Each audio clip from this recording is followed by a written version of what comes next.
अस्सलाम वालेकुम everyone, my name is Hamid Hussain और आप देख रहे हैं कॉमर्स ऑनलाइन। सिंगल एंट्री का 2021 कराची बोर्ड के पास पेपर का क्वेश्चन आज हम सॉल्व करेंगे। ये मेरा फर्स्ट सिंगल एंट्री का लेक्चर है, तो मैं कोशिश करूंगा कि आपके कॉन्सेप्ट को भी इस क्वेश्चन के थ्रू बिल्ड किया जाए और पास पेपर के इस क्वेश्चन को भी सॉल्व किया जाए, ताकि आपका कॉन्फिडेंस भी बूस्ट अप हो और आप खुद पास्ट पेपर के क्वेश्चंस को सॉल्व करने की कोशिश करें। आगे बढ़ने से पहले मैं चाहूंगा कि आप मेरे चैनल को सब्सक्राइब करें और वीडियो को, अगर कोई प्रॉब्लम क्वेश्चन में आप फेस करें तो कमेंट सेक्शन में लाजमी लिखिए और वीडियो कैसे लगी इसे भी कमेंट सेक्शन में लाजमी बताइएगा। इसके अलावा फेसबुक पर हमारा पेज कॉमर्स ऑनलाइन मौजूद है और कॉमर्स ऑनलाइन ग्रुप भी फेसबुक पर मौजूद है, आप उन्हें भी ज्वाइन कीजिए और कोई भी आपकी प्रॉब्लम हो स्टडी रिलेटेड उस कॉमर्स ऑनलाइन ग्रुप में आप पोस्ट कीजिएगा, आई विल डेफिनेटली आंसर। अब इस क्वेश्चन की तरफ चलते हैं और सिंगल एंट्री के क्वेश्चन को सॉल्व करते हैं। सवाल में आपको कह रहा है on March 1st, 2021 Mr. Munib started a business with an investment of rupees 1 lakh.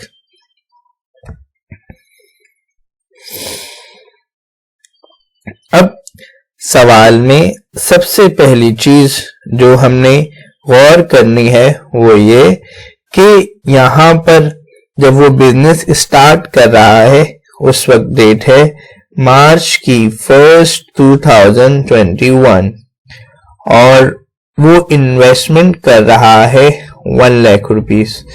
तो ये 1 लाख रुपीस हमारा कैपिटल एट स्टार्ट है। अब सवाल को आगे बढ़ते हैं। And decided to keep his business accounting records under single entry system on June 30, 2021 the following information was available from his records। अब ईयर एंड कब हो रहा है?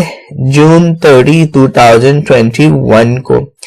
देखिए मैंने तीन चीजें अंडरलाइन की, यानी मैंने तीन चीजों को बॉक्स में बंद किया है। पहला, आपके पास जिस वक्त वो डेट जिस डेट में वो बिजनेस स्टार्ट कर रहा है। दूसरी चीज, ऑन दैट टाइम वो कितना कैपिटल लेकर आ रहा है, जिसे मैंने कहा वो मेरा कैपिटल एट स्टार्ट होगा, और उसका ईयर एंड कब हो रहा है। अब देखें मार्च में बिजनेस स्टार्ट कर रहा है और एंड हो रहा है उसका जून में। दैट मीन्स मार्च, अप्रैल, मई और जून, 4 महीने उसने काम किया और उसका ईयर एंड हो रहा है। अच्छा जी, अब फर्दर कह रहा है the following information was available from his records. अब ये इंफॉर्मेशन दी हुई है, cash in hand, cash at bank, account receivable, merchandise inventory, furniture, account payable, bank loan. इसके अलावा एडिशनल इंफॉर्मेशन भी दी हुई है। उसमें कह रहा है during the period the he withdraw cash for personal use 6000।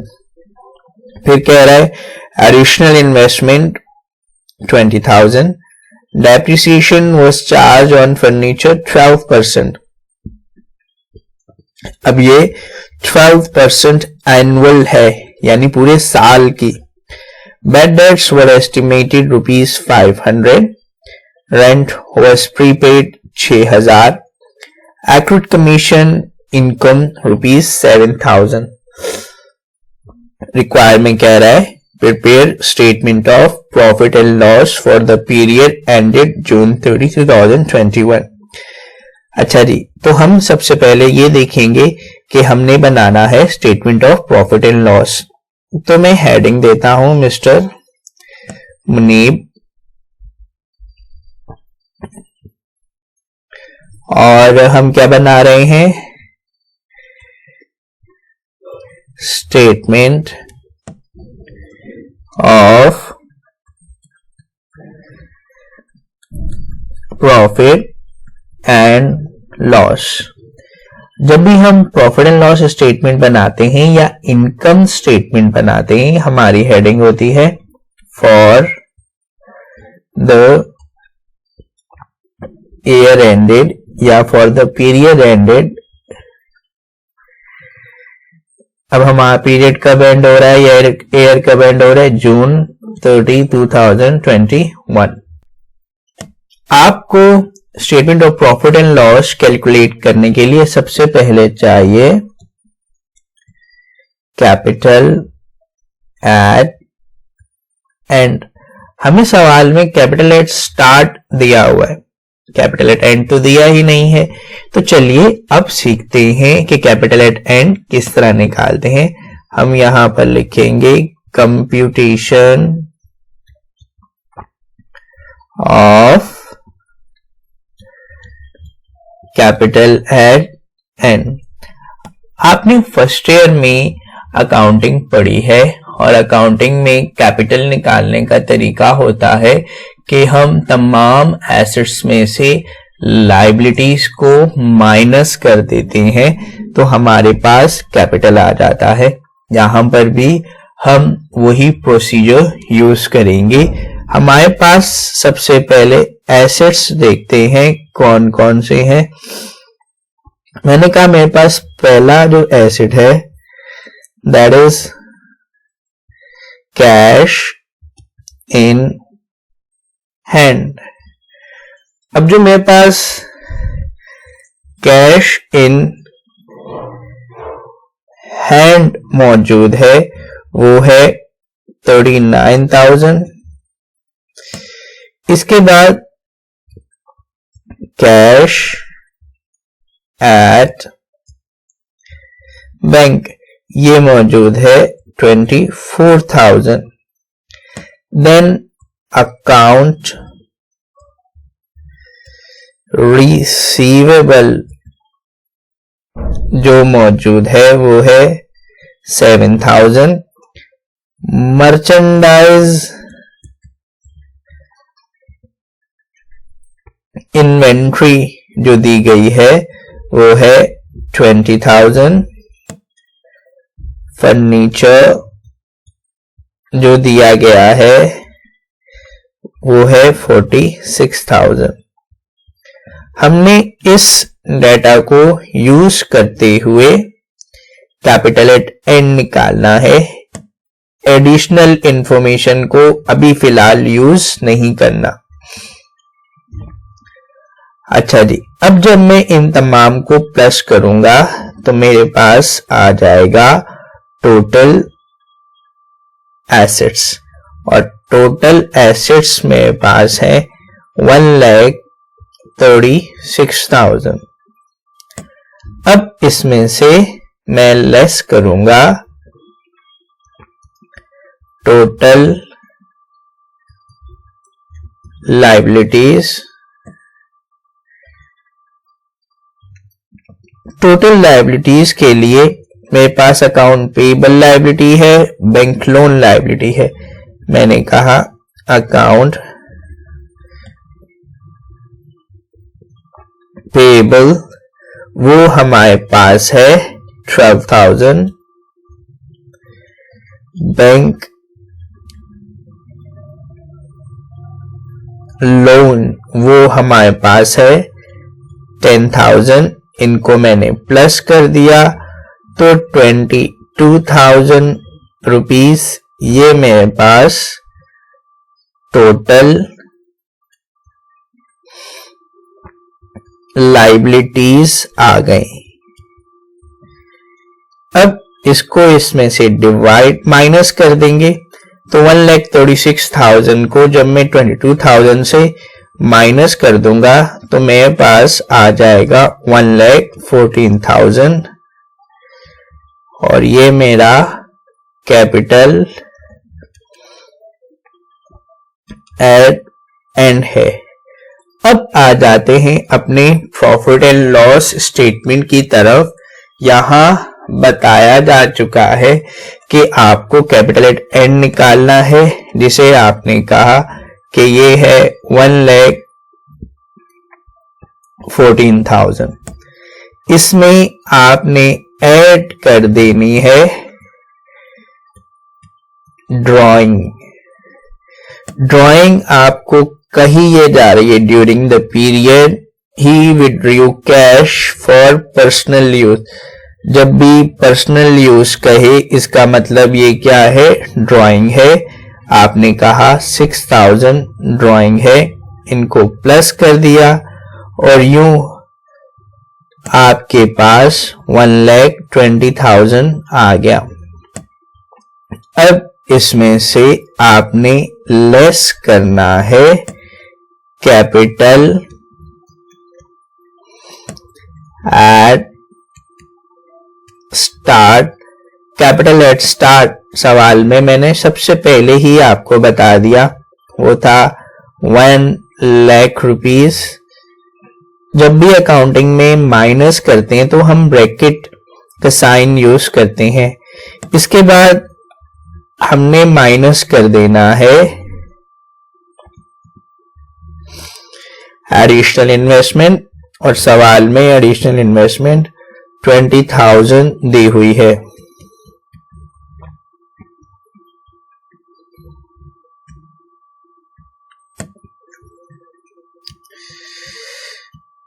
अब देखिए 1,20,000 में से 1,00,000 और 20,000 माइनस करें, स्टेट प्रॉफिट है, यानी जिसमें से अभी एडजस्टमेंट मालूम करनी है, निकालनी है, ऐड करनी है, वो इस वक्त आ रहा है 0। इसके बाद हम लेस कर देंगे ऑपरेटिंग एक्सपेंसेस।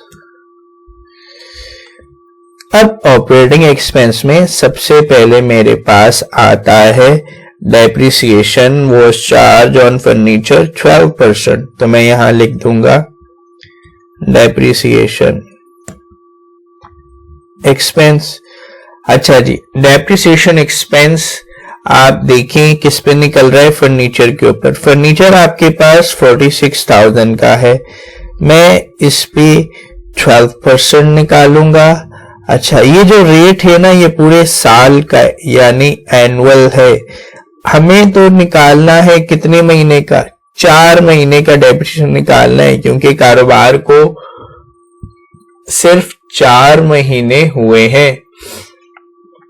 तो मैं इसे मल्टीप्लाई कर दूंगा 4 से और डिवाइड कर दूंगा 12 से, तो मुझे 4 महीने का डेप्रिसिएशन मालूम हो जाएगा, जो कि है 1,840। इसके बाद बैड डेट्स एक्सपेंस, मैं यहां से लिखूंगा बैड डेट्स एक्सपेंस, जो कि आपके पास है 500 रुपए। जब भी आप statement of profit and loss बनाएंगे तो इसी फॉर्मेट से बनाएंगे, यानी शुरू में आपने कैपिटल एट एंड लिखना है, उसमें ड्राइंग को ऐड कर देना है, फिर कैपिटल एट स्टार्ट लेस करना है और एडिशनल इन्वेस्टमेंट लेस करनी है। फिर जो भी अमाउंट आए उसमें ऑपरेटिंग एक्सपेंसेस जैसे डेप्रिसिएशन, बैड डेट्स और सैलरीज एक्सपेंस, यानी जो भी एक्सपेंस सवाल में दिए गए हों उन एक्सपेंसेस को आपने लेस करना है। अब यहां देखें, ये रेंट वॉज प्रीपेड, ये तो एक तरह से हमारा एसेट है, और एक्रूड कमीशन इनकम, ये तो इनकम है, लिहाजा ये तो ऑपरेटिंग एक्सपेंस में नहीं आएगा। तो हम यहां पर इन दोनों को ऐसे प्लस करेंगे, लाइन लगाएंगे और 2340 माइनस में ऐसे लिख देंगे और बोलेंगे ये हमारा है टोटल ऑपरेटिंग एक्सपेंस। अब जब मैंने इसको इसमें से जीरो में से 2340 माइनस किया तो मेरे पास 2340 माइनस का ही आ रहा है, ये माइनस का निशान है। और याद रखिएगा कि अकाउंटिंग में जो माइनस का जो मार्क होता है उसकी जगह पर हम ब्रैकेट का साइन यूज करते हैं। तो 2340, अब ये मेरा क्या आ गया, ये मेरे पास आ गया क्योंकि माइनस में है, लिहाजा मैं बोलूंगा लॉस फ्रॉम ऑपरेशन। अब मैं इसमें ऐड कर दूंगा अदर,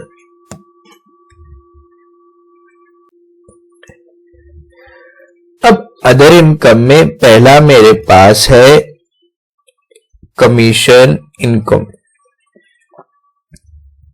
अच्छा, मैंने यहां लिख दिया भाई कमीशन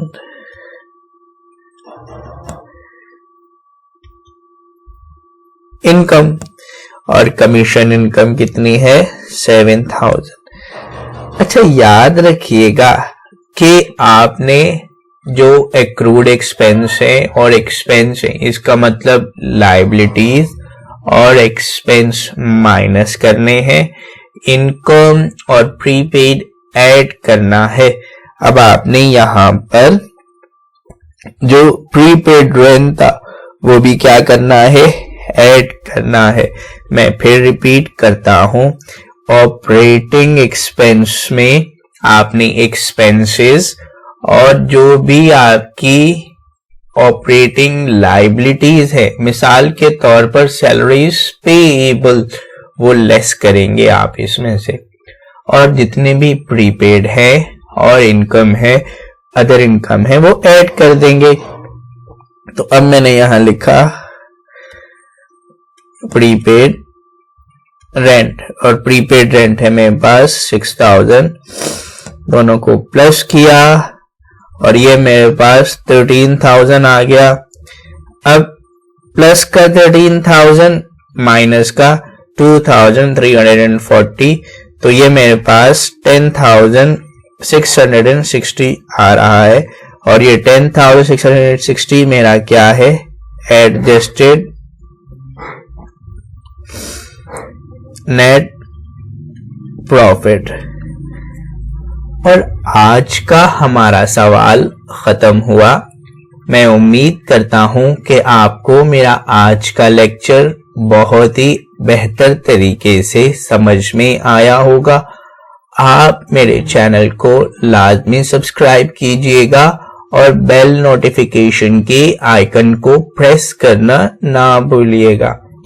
वीडियो को लाइक कीजिएगा और कोई भी प्रॉब्लम हो तो कमेंट सेक्शन में लाजमी लिखिएगा।